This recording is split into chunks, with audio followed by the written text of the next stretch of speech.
Magandang hapon po, Pag-asa Weather Update. Alamin ang lagay ng panahon ngayong araw ng Martes, August 29, 2023. At latest update sa dalawang bagyong binabantayan sa loob at labas ng Philippine Area of Responsibility.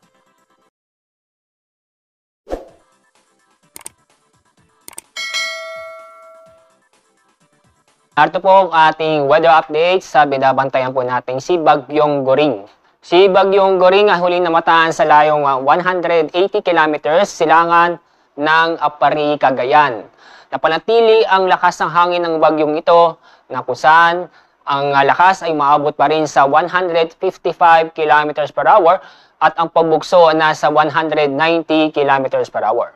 Nasa typhoon category pa rin si Bagyong Goring. Inaasahan po natin ito kikilos pa northwestward sa mabagal na kanyang paggalaw. At inaasahan po natin na ito ay magpapatuloy sa kanyang pagkilos patungo sa Taiwan, Batanes area. Kasalukuyan, pinapalakas ni Bagyong Goring ang southwest monsoon. Itong southwest monsoon ay patuloy na nakakaapekto mula Central Luzon hanggang sa Mindanao. At ito namang isang bagyo nasa labas ng ating Philippine Area of Responsibility sa ganap na Tropical Storm Haikwe. Mamaya po ay i-discuss ho natin yan. Muna itong si Bagyong Goring, inaasahan po natin kikilos nga po patungo sa Taiwan, Batanes area. At mamayang gabi, inaasahan po natin ang layo ng sentro o gitna ng bagyo ay nasa 140 kilometers east of Calayan, Cagayan. Pagdating po ng Thursday ng umaga, nasa layo itong 305 kilometers west-northwest ng Itbayat, Batanes. Inaasahan po natin na kapag ito'y napanatili sa kanyang galaw, maaaring po sa bukas ng gabi o Thursday ng umaga, ay inaasahan po natin nasa labas na ng ating Philippine Area of Responsibility si Goring.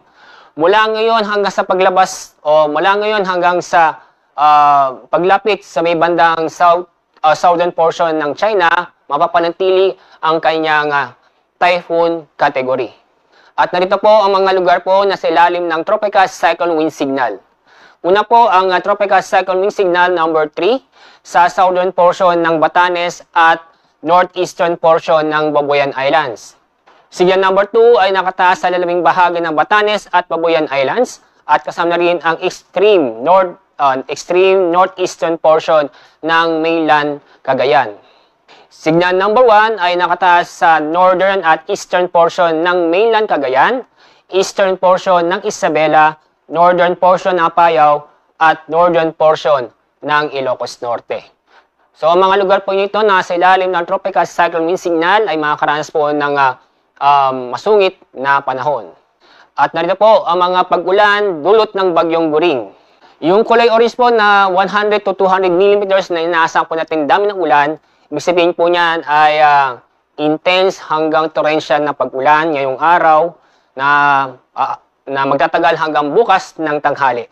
At maranasan po yan sa northeastern portion ng Babuyan Islands. Samantala, heavy to intense na pag-ulan na maranasan sa Batanes, Babuyan Islands, Ilocos Norte, northern portion ng Abra, northern portion ng Apayao, north at eastern portion ng mainland Cagayan. So mula bukas ng tanghali hanggang Thursday ng tanghali, mas malakas na pag-ulan na inaasa po natin nandito sa kulay red na ibig sabihin ito torrential na pag-ulan na maranasan sa Batanes at Babuyan Islands. Intense to torrential na pag-ulan naman sa northern portion ng Ilocos Norte, northwestern portion ng Cagayan. Heavy to intense na pag-ulan naman sa Apayao, Abra, northern portion ng Ilocos Sur, northeastern portion ng mainland Cagayan at yung lalabing bahagi ng Ilocos Norte. At itong wind map, pinapakita ko sa inyo yung magiging senaryo ng dalawang bagyo sa southwest monsoon. So, paglabas ni Bagyong Goring sa maaari po bukas ng gabi o Thursday ng umaga, si Bagyong magiging si Hana ang magpapatuloy na paghatak kay southwest monsoon. So, ibig sabihin po, within the next 5 days, ay makakaranas pa rin tayo ng mga pag-uulan dulot ng southwest monsoon o habagat. sa malaking bahagi ng ating bansa. So isa sa mga senaryo na pagkilos ng dalawang bagyo, pinapakita na itong si bagyong may international name na Haikwe na magiging Hana ay posibleng dadaan sa dito lang po sa east right corner ng Philippine Area of Responsibility at malayo po sa ating bansa. Ibig sabihin na ay kapag ito'y napanatili sa kanyang galaw ay walang direktang epekto sa ating bansa. So, yung mga pag-ulan po dala ng habagat na kung sa amin naasahan din malalakas na pag-ulan. Ngayong araw, intense hanggang sa torrential na pag-ulan na maranasan ngayong araw sa northern portion ng Palawan kasama ang Calamian at Cuyo Island at Occidental Mindoro. Heavy to intense na pag-ulan naman na maranasan sa Antique, Romblon, Negros Occidental, Guimaras at southern portion ng Palawan kasama ang Cagayan Silio. Bukas ay minasang pa rin tayong malalakas na pag-ulan. Intense hanggang sa torrential na pag-ulan sa Occidental Mindoro, samantalang heavy to intense na pag-ulan naman sa Zambales, Bataan, northern portion ng Palawan, kasama ang Calamian at Cuyo Island. Sa araw ng Huwebes, August 31, torrential o intense hanggang torrential na pag-ulan sa Zambales, Bataan at Occidental Mindoro, samantalang heavy to intense na pag-ulan sa Metro Manila, Rizal, Bulacan, Cavite, Batangas at Pangasinan.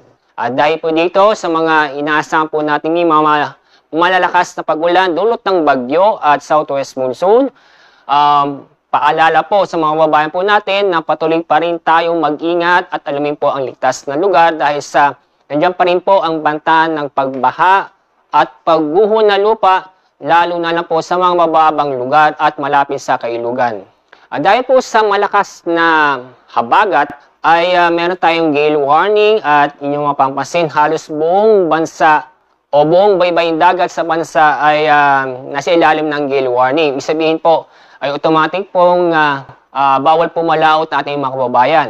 At yung nababasa, ang inaasahan po natin taas ng alon ay mula 2.8 hanggang 6.5 meters.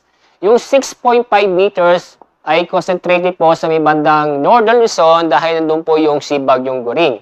At sa the rest of ng seaboard na sa ilalim ng gale warning ay ang taas ng alon ay aabot ng 4.5 meters.